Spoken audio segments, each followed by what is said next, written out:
Bonsoir à tous et à tous, mesdames et messieurs. Tout le plaisir est pour nous d'être en votre compagnie et de vous savoir en notre compagnie ce vendredi.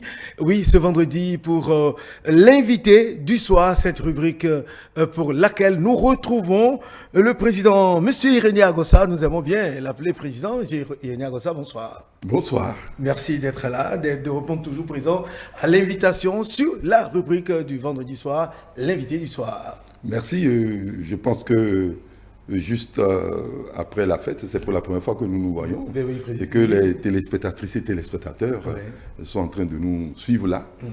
Permettez-moi de leur présenter mes meilleurs voeux de santé, de foi et surtout d'engagement pour le développement de notre pays. Très bien, merci. Monsieur Irénée Agossa, je rappelle qu'il est membre du parti UP Le Renouveau. Il est expert en qualité, donc qualiticien. Voilà, c'est avec lui que nous allons parler de l'actualité. Vous le savez, depuis quelques jours, WIDA est l'attraction de Vodundays, oui, de la promotion de la culture béninoise. Nous allons en parler avec vous, monsieur Irénée Agossa. Mais depuis quelques jours, vous avez observé ce qui se passe de l'autre côté de WIDA. Qu'est-ce que cela vous révèle en tant que Béninois, monsieur Agossa? En tant que Béninois, cela ne peut que révéler en moi la fierté d'appartenir à ce peuple, la fierté d'avoir un chef d'État qui a donné l'impulsion qu'il faut à notre culture, la fierté de voir aujourd'hui notre pays prendre le devant des hit-parades culture dans tout le monde, sur tous les continents, et prenant le devant surtout dans la zone ouest-africaine. Et que nous soyons en train de vendre ce que nous sommes, d'assumer notre identité et de démarrer désormais le point de la liberté. Nous voulons actuellement symboliser le départ même de la liberté. Et quand on parlait de nouveau départ, c'est réellement à partir de cela qu'on peut parler de nouveau départ. Parce que vous ne pouvez pas être panafricaniste. Vous ne pouvez pas être quelqu'un qui veut le développement de ce pays, d'un pays ou bien de votre pays, sans vous fonder sur la culture. Donnez-moi l'exemple d'un pays qui s'est développé sans sa culture. Je suis fier d'être béninois parce que nous sommes en train de prouver que nous assumons ce que nous sommes. Je n'ai pas choisi d'être béninois. Je me suis retrouvé béninois. Oui. Et on dit chez nous, Djoramon, si ou non si. Ce que tu es venu voir, on respecte. Je suis né béninois et il faut que j'assume cela parce que c'est Dieu qui a fait de moi béninois. Je suis issu de ma maman, de mon père qui sont issus de cette culture vaudou.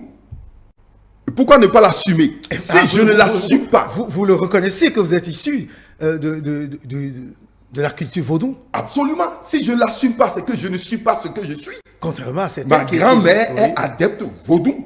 Ma grand-mère maternelle est adepte vaudou. Okay. Mon grand-père est un grand, et je veux dire, membre du clergé vaudou. Reconnu dans la zone de Webo et autres. C'est clair. Donc, cela est une identité de ce que je suis, c'est-à-dire c'est mon identité. Je dois l'assumer. Ne pas l'assumer, c'est refuser même la volonté du Créateur. Ne pas assumer ce que Dieu a fait de moi, c'est refuser la volonté du Créateur. Et quand je refuse la volonté du Créateur, je suis sur la voie diabolique. Donc, ceux qui, en fait, veulent tasser notre culture de diabolique, et comme ça a été fait par le colon, pour démarrer son système colonial, et nous abrutit, et nous appauvrit, ceux-là qui ont dit que nous sommes diaboliques, c'est-à-dire si la culture qui est l'origine même de notre existence est tassée de diabolique, ça veut dire que je suis diabolique. Ah mais c'est faux. Or c'est Dieu qui m'a mis ici. Contrairement à ce qu'ils pensent, c'est eux qui sont diaboliques. Ils sont les vecteurs du diable. Nous ne sommes pas. Ils sont les vecteurs du diable. Donc tous ceux qui sont en train de dire que c'est diabolique ce que nous sommes en train de faire, mais ils sont eux plutôt vecteurs du diable. Quelle que soit leur appartenance religieuse. Parce que aujourd'hui, ils n'ont pas choisi être ce qu'ils sont. Exemple, mon fils est en France. On les a réunis, on leur pose la question, ben, vous êtes d'où les Blancs, etc. Lui dit, il est béninois. Et dès qu'il a dit, je suis béninois, les Blancs ont réagi, le pays du vaudou. Ben oui, c'est ça. Mais il n'a jamais été adepte du vaudou. Il était surpris. Il était surpris. Et ils se sont retrouvés après, les autres ont dit, mais démontrez-nous un peu les trucs du vaudou. Ouais, c'est ça. C'est le cliché qui est venu. Vous savez ce qu'ils ont fait? Non. À 3 béninois, ils se sont déjà entendus. Ils ont chanté le Notre Père qui est aux cieux en fond. Waouh. Et les autres ont vu que c'est une parole incantatoire. Puisqu'ils ne comprennent pas fort. C'est ça. Donc ils ont dit, mais le vaudou est fort. C'est ça. Mais que c'est rythmé, que c'est culturel, etc. Et il m'en a parlé. Il est fier aujourd'hui quand il m'a eu au téléphone pour dire, mais papa, quelle fierté. Parce que nous sommes en train de défendre ce que nous sommes. Nous sommes en train de vendre ce que nous sommes.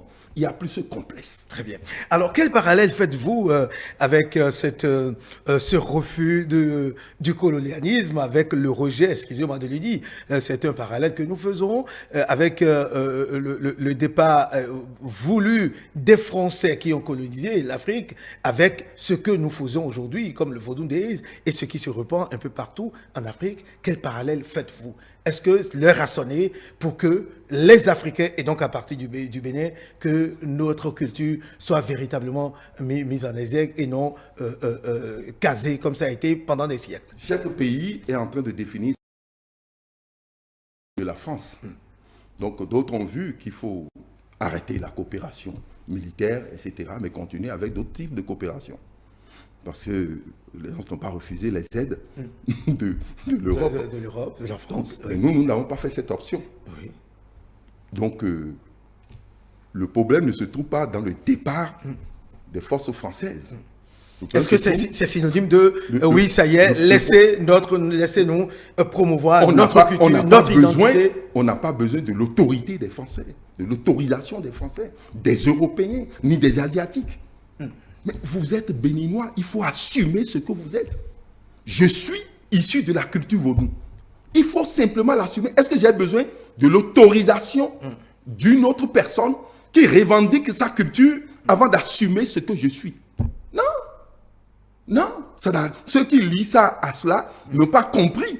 La pauvreté est le fait que nous soyons dans cette logique. Nous devons assumer ce que nous sommes. Nous devons l'assumer avec fierté et vendre ça et profiter de ça comme les artistes le font. Les artistes profitent du répertoire du vaudou pour pouvoir se faire valoir à l'extérieur. Écouter certaines chansons de notre diva Angélique Kidjo. Par exemple. Écouter les chansons de notre grand homme Sagboa. Mais c'est clair. Même Toronstan, père à son âme. Écoutez, il puise toujours dans le répertoire du vaudou pour enrichir leur répertoire et donner de la valeur à ce qu'ils font. Artistes, que ce soit ceux qui font les plasticiens, tout ce que vous allez au niveau de la plage, tout ce que vous voyez le long du mur, mais c'est l'expression même culturelle du vaudou. Et c'est ça. L'habillement, tout ce que nous avons, etc. Mais c'est le vaudou. Et le vaudou est plus intéressant même que ça. La protection de l'environnement. C'est dans le principe vaudou. Les forêts sacrées. C'est dans ces forêts qu'on met les plantes médicinales. Et ces plantes sont gardées. Et ces forêts sont placées dans des zones pour empêcher l'érosion. Et donc, la protection de certains arbres et de la zone géographique a été bien enseignée dans notre culture. Donc, vous ne pouvez pas dire aujourd'hui que vous n'êtes pas de là et qu'il faille lier ça à autre chose. Notre notre indépendance, c'est ça ce que nous sommes en train de faire. Très bien. Et donc, c'est ça, le développement, c'est là. Et les Européens et autres ne nous ont jamais condamnés pour ça. Ils viennent pour savoir qui sont-ils. Et ce que le roi a dit, et ce que moi, ma maman m'a toujours enseigné, il a dit, je ne t'ai pas envoyé à l'école pour que tu puisses assimiler, être un assimilé de l'autre civilisation. Elle m'a dit ça. Maman est illettrée. Elle ne sait ni lire ni écrire. Elle a dit, je me bats pour que tu sois à l'école et je me suis battu pour que tu comprennes ce qu'ils sont et ne pas oublier ce que tu es. Et désormais, tu serais un homme et vous allez dominer. Et c'est ça ce que le roi a dit. Le roi Béhanzin, en envoyant son fils à l'école, là-bas, il s'est dit, allez comprendre ce qu'ils sont. Mais n'oubliez pas ce que vous êtes. C'est important. Et alors, vous allez vous développer. Mais les intellectuels ici, la grande partie, qu'est-ce qu'on a fait? On a oublié ça. On fait comme si nous sommes... Mais est-ce que... nous avons oublié ce que nous sommes. Et grâce maintenant à ce nouveau départ, nous sommes en train de prendre la source, dans l'origine. Est-ce que ce ne sont pas les religions révélées qui ont conduit certains cadres, certains Béninois à ce stade où on renie son origine, on renie ce qu'on est, sa culture? Si vous êtes sur cette voie et que vous êtes en train de renier ce que vous êtes sur une voie diabolique. Vous êtes sur une voie diabolique parce que vous n'avez pas choisi, ce que vous êtes. C'est cela. Ou bien je mens. Non. Vous avez choisi ce que vous êtes. Vous avez choisi votre famille. Vous avez choisi. Vous êtes venu voir. Oui. Maintenant, vous voulez renier ça. Mais vous êtes sur la voie diabolique. Et tous ceux qui disent la même chose que vous, qui vous ont conduit dedans, c'est plutôt eux qui sont sur la voie diabolique. Et c'est eux qui sont les vecteurs du diable. Très bien. Donc, nous sommes dans la logique du développement de notre pays.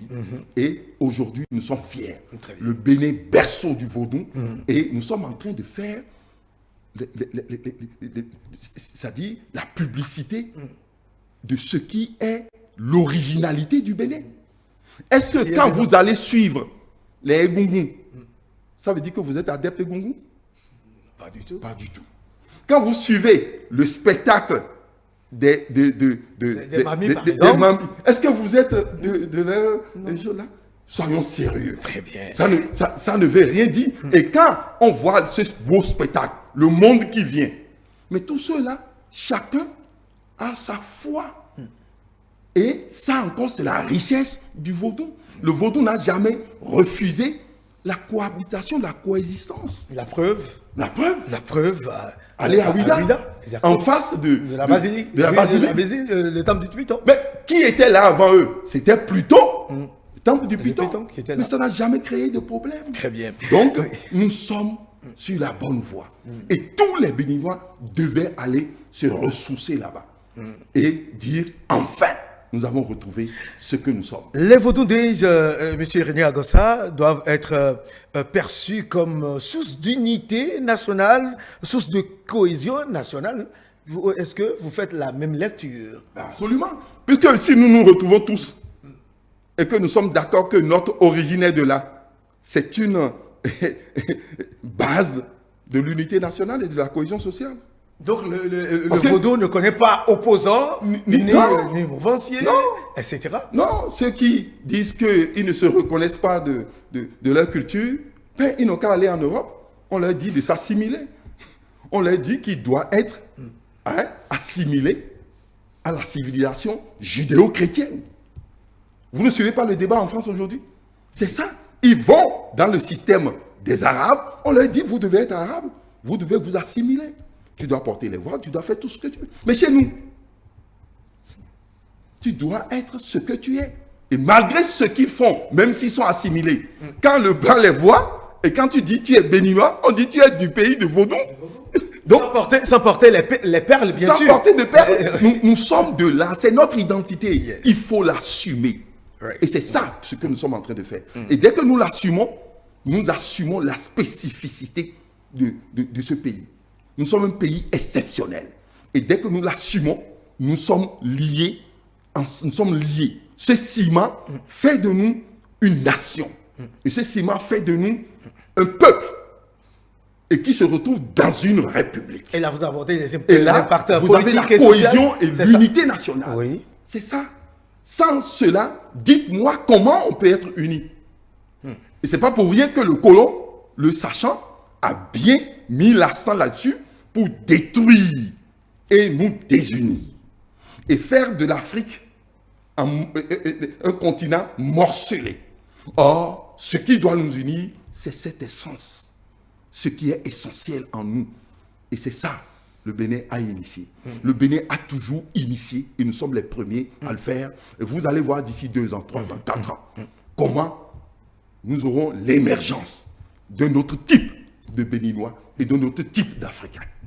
Alors, et pour finir, M. René Agossa, quelle lecture faites-vous de l'impact politique, économique et social des Vodou Days? 3 jours, est-ce que d'ici quelques années, on en arrivera à 7 jours? Non, impact politique, non, pas du économique tout. et social d'abord. Nous laissons déjà, les 3 jours sont suffisants actuellement. On ne va pas faire d'une semaine la fête de Vodou. Donc, on peut. La fête de la Bahia au Brésil, mais ça dure des jours. Aujourd'hui, l'ampleur que ça a pris nous permet de rester dans les cadres de ces 3 jours. D'accord. On ne va pas exagérer. Et dès que ça prendra plus d'ampleur et que cela va nous demander plus d'activité, on verra comment redimensionner cela. Et cela ne doit pas nous effrayer. Il n'y a pas de complexe en cela. Puisque c'est notre identité, c'est notre culture.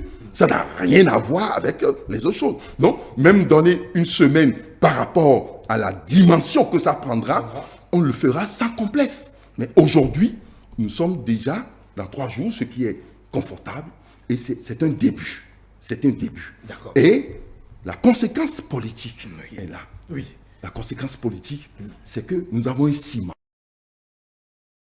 Nous avons quelque chose qui nous unit. Nous avons quelque chose qui suscite en nous la fierté d'appartenir à ce pays. Et cela nous permet d'oublier un peu ce qui nous divise, les petits problèmes qui nous divisent, et nous met dans le sens de l'unité, de la cohésion, et de la défense de notre identité. Très bien. Et ça, c'est indispensable pour une stabilité politique. Vous ne pouvez pas avoir cela et dire que vous serez dans un système conflictuel. Non. Quand vous avez cette identité et que vous êtes dans une cohésion, la stabilité vous oblige à rester dans les normes de la République et sauver cette République à tout moment. Donc, vous donnez l'importance à tout ce qu'il y a comme pilier de la République et vous respectez cela. C'est ça ce qui va nous amener à chacun accepter l'autre et dire que nous sommes tous issus de cette culture et cette culture qui nous enseigne la paix. Il n'y a pas de paix sans qu'on ne se reconnaisse tous identitaires d'une même source. Et là, le Bénin a cette chance. Très bien. Donc c'est pourquoi, politiquement, c'est capital. Économiquement, c'est le tourisme. En 30 secondes, s'il vous C'est plaît. le tourisme vous voyez ce qui se passe aujourd'hui à Ouidah. Et vous voyez ce qui se passe sur toutes les plateformes de tourisme, que ce soit en Asie, aux États-Unis, en Afrique, partout. Le Bénin est au sommet. Tout le monde reconnaît le Bénin aujourd'hui.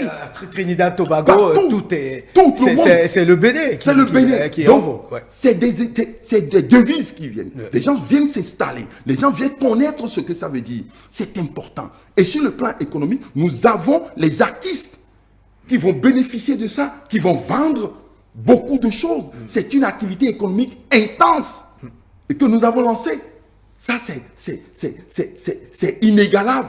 Sur le plan culturel, n'en parlons plus, etc. Sur le plan social, il n'y a rien qui puisse être comparé à l'action qui vient d'être engagée. Donc, je vous dis que c'est très important et c'est capital. Donc, nous devons continuer. Et nous avons la fierté d'avoir ce chef d'État qui s'est mis assis autour de la célébration de Egungun. Un chef d'État béninois, mais quelle fierté de voir le chef d'État. Ça vient pas souvent. Et qui est assis et qui assume sa culture Hein?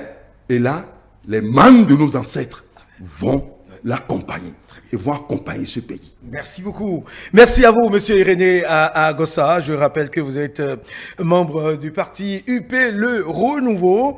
Vous êtes expert en qualité, donc qualiticien. C'est avec vous que nous avons parlé de l'attraction depuis quelques jours du Bénin en termes de Vodou, les Vodou Days, la reconnaissance et la manifestation de l'identité culturelle béninoise. Merci de répondre à notre invitation. De toute façon, on reviendra pour faire le point de toutes ces manifestations avec vous. Absolument. Très bien. Et ça serait très positif, il n'y a pas de doute, c'est déjà largement positif. Et surtout que demain, on aura la grande consultation du phare, on aura le temps, c'est sûr que vous aurez votre part de commentaires. Bien sûr, le phare est important et ça vient de notre culture, nous allons pouvoir utiliser cela pour le développement de notre pays. Très bien. Merci à vous, mesdames et messieurs. C'était donc l'invité du soir, Monsieur Irénée Agossa. Merci de nous suivre. Juste après cette rubrique, vous allez retrouver le plateau du grand débat du soir. À tout à l'heure.